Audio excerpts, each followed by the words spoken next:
अस्सलाम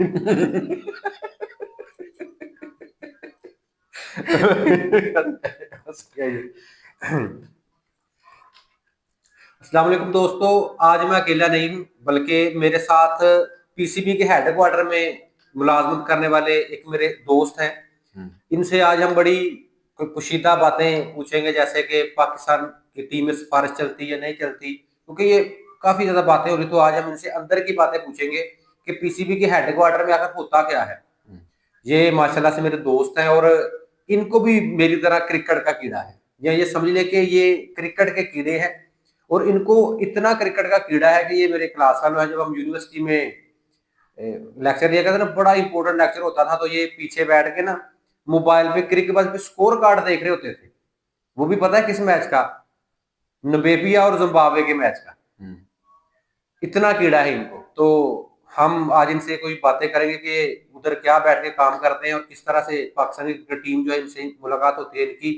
और इससे पहले कि मैं इनसे ये सवाल पूछूं, मैं चाहता हूं कि हम चार दोस्त थे, तो दो माशाल्लाह से क्या उसे कहते हैं, जैसे लोग अल्लाह को प्यारे होते हैं वो बीवियों को प्यारे हो गए। जिन तो जी, जी। सब ऐसा ही है। जी, तो ऐसे है, बिल्कुल उनके ऐसे लिए है। पहले एक थोड़ी सी हाँ जी, खानी कर लें, गायबाना जो दुआ। है हाँ ना जी, दुआ दुआ हो मांग जाए लें इनकी मग़फ़िरत कि के लिए। अगर वो हमारी जी। ये वीडियो देखें, उन तक हमारी वीडियो पहुंचे, जी, जी। तो कमेंट करते हुए उनकी उंगलियां ना कांपे जी, जी। और उनको इतना टाइम मिल जाए कि हमारी वीडियो को पूरा देख सके। देख ऐसा सके ही। और उनकी बीवियाँ उनको हाँ इजाज़त जी, भी दे दें कि इजाजत वो दे दें देख कि लें, माशाल्लाह से जो कि वीडियो देख सकें वीडियो वो। देख सकें।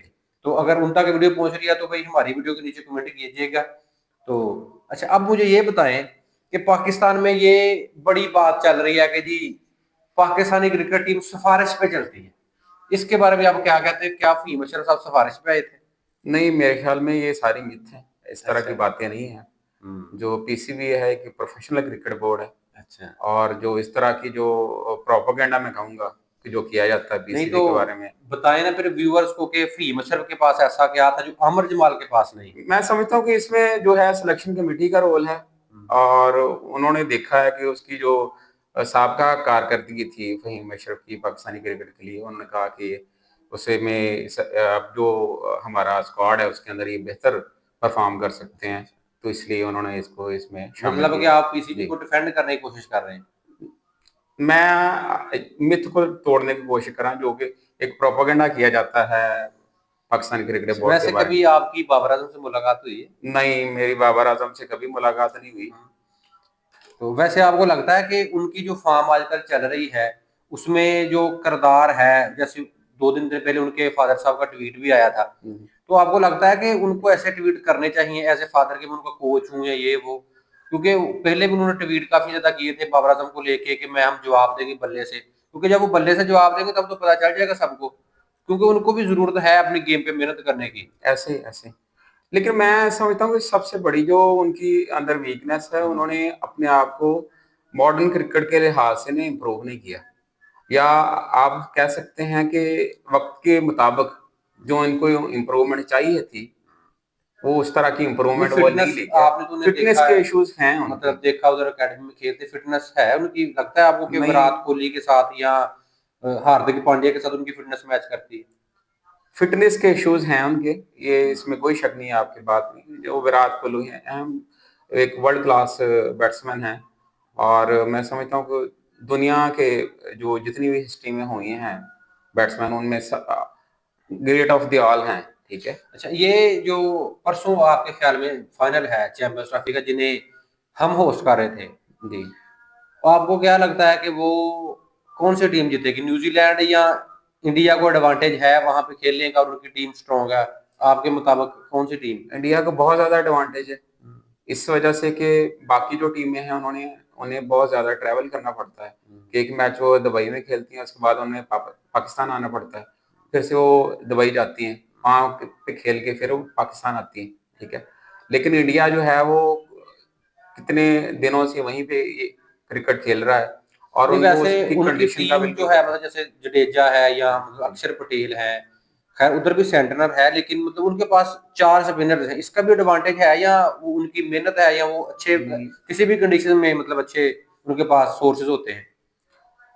पहली बात तो ये है कि उन्होंने अपने सोर्सेज जो हैं वो पिछले जो है 10 सालों में पैदा किए। हाँ, ये तो है। अक्षर पटेल जो है वो आपको आपने देखा है कि वो टेस्ट क्रिकेट में बहुत ज्यादा परफॉर्म करके आया है, ठीक है। वो वहां पे प्लेयर को डेवलप किया जाता है, ठीक है। डेवलप करने के बाद फिर वो उसको नहीं तो क्या मेन। पीसीबी प्लेयर को डेवलप नहीं करता?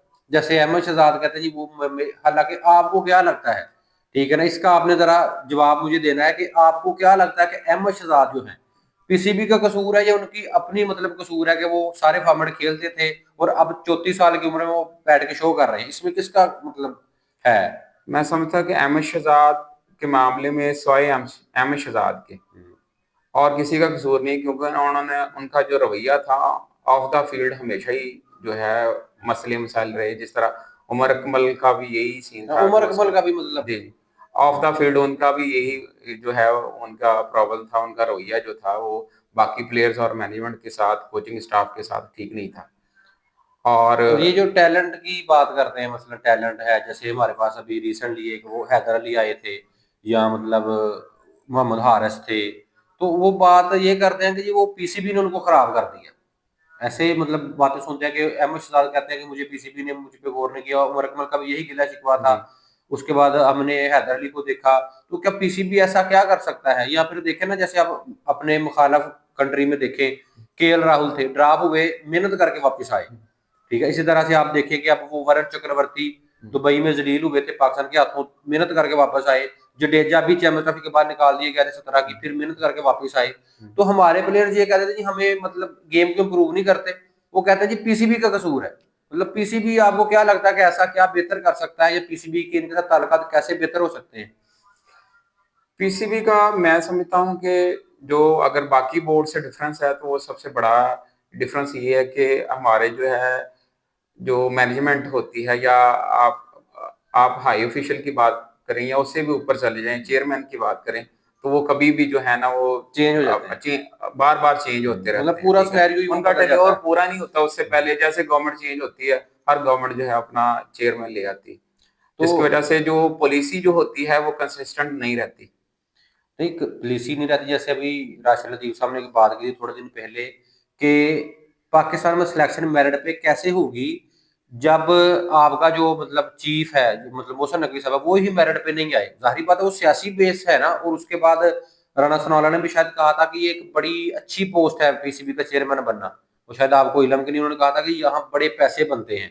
जो पीसीबी का चेयरमैन होता है ना, मतलब ग्राउंड वगैरह तो वो बनाते हैं, तो हम्म यहाँ बड़े पैसे कमाए जाते हैं। हम्म तो आपको लगता है कि मोहसिन नकवी की जो है वो मेरिट पे नहीं हुई या सियासी बेस है? मेरे ख्याल में अगर चेयरमैन जो है वो नॉन क्रिकेटर है तो इतना ज्यादा फर्क नहीं पड़ता बोर्ड के ऊपर।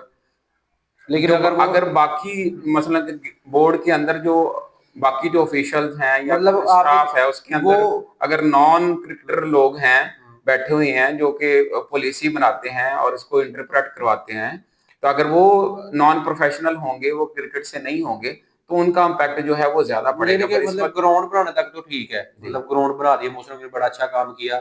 लेकिन वो सिलेक्शन कमेटी में उनका कोई हाथ है कि वो किसी प्लेयर को अपनी मर्जी से, जैसे कहते हैं राना फीम साहब के, मतलब सुनी सुनाई बात है ना कि ताल्लुकात से, नून लीग से, वो उस रेफरेंस से मोहसिन नकवी साहब से, इस वजह से वो टीम में आ गए। नहीं, ऐसा कुछ भी नहीं है। उन्होंने कभी भी किसी की सिफारिश नहीं की और वो प्लेयर्स को मेरिट के ऊपर लेके आते हैं। ऐसा नहीं है कि बगैर जो है वो परफॉर्म किए या डोमेस्टिक में परफॉर्म किए फिर बगैर वो आ हमारी जाए। टीम अच्छा परफॉर्म क्यों नहीं कर पा रही? मतलब आप देखेंगे पिछले जीते तो हम माशाल्लाह से कभी भी नहीं थे इंडिया से, लेकिन पिछले 10 सालों में जितने भी वनडेज हुए हैं हमारे, वन साइडेड ही गए हैं।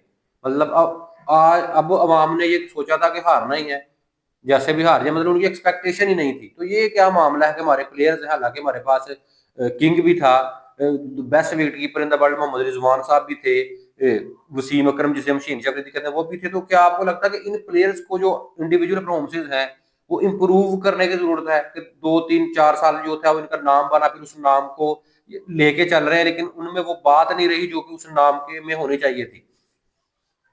नहीं, मैं आपकी बात से इत्तेफाक नहीं करता। हमारे पास नाम है, उन्होंने इन नामों ने परफॉर्म भी किया हुआ है। लेकिन मैं समझता हूँ कि एक वक्त होता है कि जो प्लेयर्स होते हैं उनकी फॉर्म नहीं होती, और बाज़ औक़ात जो है टीम जो है उसकी कॉम्बिनेशन में मसाइल होते हैं। इस तरह हमारे जो प्लेयर्स हैं, ओपनिंग का मसला था, साइम अयूब इंजर्ड हो गए, ठीक है, उसके बाद फखर जमान इंजर्ड हो गए। तो इन मसाइल की वजह से पाकिस्तान जो टीम है वो मुश्किलात का शिकार हुए, वगरना हमारे जो पिछले रिकॉर्ड हैं बहुत अच्छे हैं। मसलन पिछले कौन से रिकॉर्ड, हम तो वर्ल्ड कप में कभी जीते ही नहीं है उनसे। हम 1992 में जीते हैं। नहीं नहीं, इंडिया से हार गए थे तब। इंडिया से हारे थे, लेकिन जो है T20 वर्ल्ड कप में हम जीते हैं उनसे।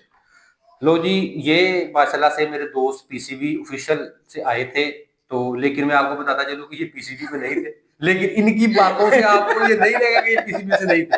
इन्होंने अपने आप को बड़ा कंट्रोल रख के सारी बातों में जवाब दिए हैं। हालांकि अब मैं यही सवाल इनसे दोबारा पूछूं, अब इनके जवाब सुनिएगा।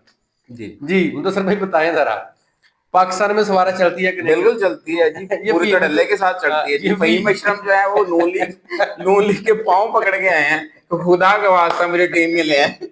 आपकी बड़ी मेहरबानी, मैं आपकी पार्टी के झंडे लहराऊंगा, प्लीज मेहरबानी आपकी, मुझे टीम के अंदर लेके आए। अच्छा ये बताएं कि मसलन पाकिस्तान जो मतलब बाबर आजम है, फिटनेस के इश्यूज हैं, शीन शाह अफरीदी, मतलब ये सोशल मीडिया पे स्टार बन गए, इनकी परफॉर्मेंस है स्टार्स वाली?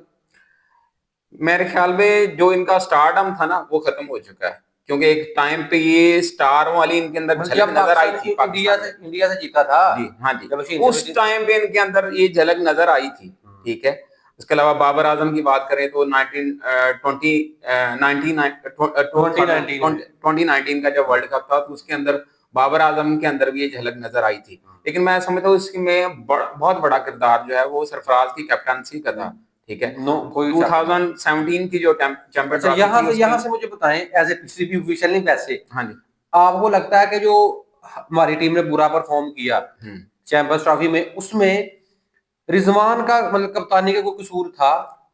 मेरे ख्याल में रजवान की कप्तानी का कसूर तो तब होता है जब हम जो है वो कप्तानी के मामलात के अंदर मार खाते। हमारे तो सबसे बड़ी ये मसाइल जो थे प्लेयर्स की कॉम्बिनेशन के थे।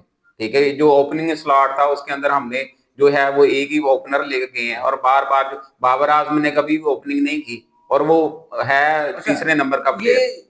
चेयरमैन की पता नहीं क्या बेतुकी जिद थी जी, जो मैंने सेलेक्ट कर लिया वो ठीक है। हालांकि देखिए, आप देखिए कि जब आप ओडीआई की टीम बनाते हैं जी उसमें पहले क्वांटिटी आती है कि आपके पास 15 में 3 ओपनर्स होने चाहिए, उसके बाद आपके पास 3 से 4 मिडिल ऑर्डर हों, उसके बाद स्पिनिंग ऑलराउंडर्स 2 हों, उसके बाद आपके फास्ट बॉलर्स हों, और दुबई और पाकिस्तान की कंडीशन में आपके पास एटलीस्ट 2 स्पिनर्स होने चाहिए। जी मतलब उसके बाद आप देखते हैं कि उन स्पिनर्स की क्वालिटी कितनी है। जैसे हमारे पास शादाब खान थे बैकअप में मौजूद, इंडिया के पास जडेजा है, अक्षर है, क्वालिटी बाद में आती है, पहले क्वांटिटी की आपके पास चीजें तो पूरी हों।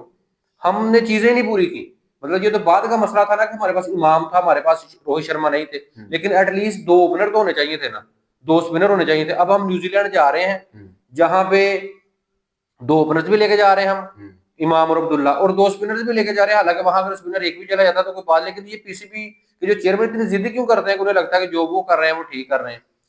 ये तो वो खुद ही बता सकते हैं कि उनको क्या मसाइल हैं, या लेकिन आप सिलेक्शन, आपको लगता है कि सिलेक्शन कमेटी का कसूर था चैंपियंस ट्रॉफी? पूरा कसूर था उसमें, मैनेजमेंट का पूरा कसूर था, क्योंकि पाकिस्तान पहले उनके जीता भी था फैसले ना थे, उधर से। उनका ये फैसला था पूरा उसके अंदर। और मैं समझता कि पूरा कसूर जो है उसमें मैनेजमेंट का है, उन्होंने जो टीम अच्छा, सिलेक्शन कमेटी है इसके उसका बारे में आपका कसूर है। क्या ख्याल है जो T20 का कप्तान चेंज कर दिया वनडे की परफॉर्मेंस पे? मतलब इसके ये बारे तो में पहले से पाकिस्तान में होता आया, इस तरह होता ही है कि जो अगर कुर्बानी का बकरा वनडे के अंदर परफॉर्म आपने नहीं किया तो T20 में हटा दे, T20 में परफॉर्म नहीं किया तो वनडे से हटा देते हैं। तो इस तरह का जो है, जिस तरह सरफराज अहमद था उसका अपना भी यानी कि परफॉर्मेंस अच्छी नहीं थी, लेकिन मैं समझता हूँ कि उसके जैसा कैप्टन पाकिस्तान को यानी कि नहीं नहीं बहुत वो मुश्किल से मिलेगा। आने वाले चंद सालों में हो सकता है कोई अच्छा जो प्लेयर है जगह वो से मुझे लगता है कि पाकिस्तान रिजवान अच्छे कप्तान थे। अगर आपने जब टीम अनाउंस हुई तो उसके बाद ना हमारे चीफ सेलेक्टर असद शफीक का एक वीडियो पैगाम आया था जिसमें उन्होंने कहा था जी सिलेक्शन कमेटी का एक बंदा साथ जाएगा और वो प्लेइंग 11 भी सिलेक्ट करेगा। मतलब कि रिजवान एक डमी कप्तान थे, उनके पास इतने अख्तियारात नहीं थे जितने बाबर आजम के पास थे। मतलब बाबर आजम जब कप्तान थे तो रमीज राजा ने कहा था, जो कि चेयरमैन थे उस टाइम, कि बाबर आजम के बाहर भी कोई दुनिया मुझे इस चीज का पता ही नहीं है।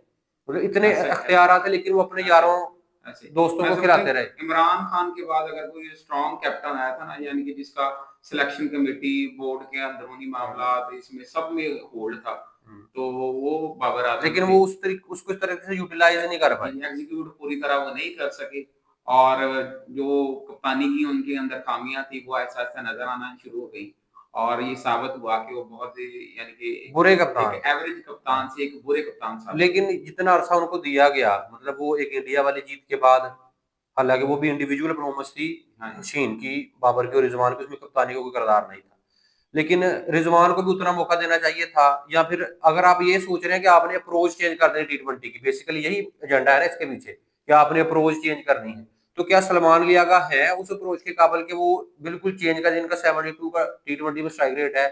या आपको लगता है कि शादाब खान बेहतर ऑप्शन है अगर आप अग्रेसिव क्रिकेट की तरफ जाना चाहते हैं? मेरे ख्याल में जो सलमान अली आगा हैं, शादाब खान की निस्बत बेहतर साबित हो सकते हैं। एज अ कैप्टन मैं बात कर रहा हूँ, एज अ प्लेयर बात नहीं कर रहा। एज अ कैप्टन मेरे ख्याल में वो बेहतर साबित हो सकते हैं, क्योंकि जो डोमेस्टिक के अंदर भी शायद उन्होंने कप्तानी की हुई है। एक दो मैचेस में किए, मतलब ऑफिशियल नहीं की, लेकिन ये कि इस टाइम उनका फॉर्म अच्छा है। लेकिन मुझे लगता था वैसे पर्सनल कि शादाब खान बेटर चॉइस है, अग्रेसिव भी है, जो चीज मतलब रिक्वायर थी इनसे। तो सलमान लिया का भी T20 में उनकी जगह भी पक्की नहीं है। लेकिन ये कि इसमें एक क्वेश्चन मार्क ये भी है कि रिजवान और बाबर टीम का हिस्सा नहीं है। जब रिजवान या बाबर इनको टीम में शामिल करने पड़ेंगे, मतलब ऐसा नहीं है कि ये नहीं करेंगे, करने, क्योंकि अब जाएंगे हाँ जी, न्यूजीलैंड हारेंगे दोबारा से, जाना अ, पड़ेगा। उनको याद आएगी बाबर की, रिजवान की, तो क्या दोबारा से जब आएंगे तो रिजवान कप्तान बनेंगे T20 के, या फिर आपको लगता है कि सलमान लिया का ही कंटिन्यू करेंगे? मेरे ख्याल में रिजवान को दोबारा बना दिया जाएगा। मतलब कि एशिया कप में सर, रिजवान ही ये कप्तानी करते हैं? हाँ, एशिया कप में रिजवान कप्तानी करते नजर आएंगे, अगर मामलात जो है उसी तरह रहे। क्योंकि पिछली मरतबा भी जब सर्जरी की बात हुई थी, रवि जो है हमारे चेयरमैन साहब, उन्होंने कहा था कि हम सर्जरी करेंगे, तो सर्जरी तो हुई नहीं किसी किस्म की, बस बातें हुई थी हवा में कि ये कर देंगे वो कर देंगे। मामलात पाकिस्तान में ठंडे हो जाते हैं, एक तो जो है वो दिन होता है, मीडिया का प्रेशर होता है। अच्छा, वीडियो को वाइंड अप करने से पहले दो साहब आपसे दो क्वेश्चन। पहले तो ये बताएं कि जो फाइनल होने जा रहा है दुबई में, इसका आपने वन वर्ड आंसर देना है कि न्यूजीलैंड जीतेगा या इंडिया? मेरे ख्याल में इंडिया जीतेगा। अच्छा, इंडिया जीतेगा। दूसरा आपने मुझे ये बताना है कि पाकिस्तान जो है, आपको क्या लगता है कि आने वाले 2-3 साल जो आ रहे, मतलब हमारा एशिया कप होने जा रहा है या आगे वर्ल्ड कप आएगा, आपको लगता है कि पाकिस्तान की टीम 2-3 सालों में, इमोशन से हट के बताना है आपने, कि क्या पाकिस्तान की टीम इतनी कैलिबर की है, या इनके डोमेस्टिक के प्लेयर इतने कैलिबर के हैं कि अगर सिलेक्शन मेरिट पे हो, सही सिलेक्शन हो, तो क्या पाकिस्तान की टीम इंडिया की टीम को T20 में या वर्ल्ड कप में हरा सकती है फिर? मेरे ख्याल में एक आध मैच की बात करें तो उसमें तो हो सकता है, हम्म। ठीक है, शायद किसी एक मैच में हरा दें, लेकिन ऑन अ होल देखा जाए तो इंडिया की जो टीम है ऑन अ पेपर पाकिस्तान से बहुत बेहतर है, मतलब क्योंकि उनके, उनके पीछे जो है वो उनकी सुनील 10-15 साल गावस्कर की ने कहा था कि मेहनत है। इन पाकिस्तान की ये जो करंट टीम है, इंडिया की बी टीम को भी नहीं हरा सकती। ऐसे ही, ठीक है इसमें ना, कोई क्योंकि शक नहीं है। उनके पास आप देखें कि T20 में शुभमन गिल और दूसरे जो लेफ्ट हैंड ओपनर है यशवी जायसवाल, उनकी जगह नहीं बन रही। मतलब दो मंजे हुए क्रिकेटर जो हैं, उनकी जगह T20 में नहीं बन रही। उनके पास इतना मतलब मटेरियल पड़ा हुआ है, और बैकअप अभी बहुत अच्छा है उनका, बुमराह भी नहीं है बुमराह भी नहीं, चैंपियंस ट्रॉफी में, तब भी वो डोमिनेट कर रहे हैं। डोमिनेट कर रही है, इसमें कोई शक नहीं कि बुमराह की कमी तो उन्हें महसूस हो रही है, लेकिन मेरे ख्याल में क्योंकि स्पिनिंग कंडीशन है दुबई के अंदर, तो वहां पे इतना ज्यादा जो है उनकी कमी लेकिन स्पिनर्स ने महसूस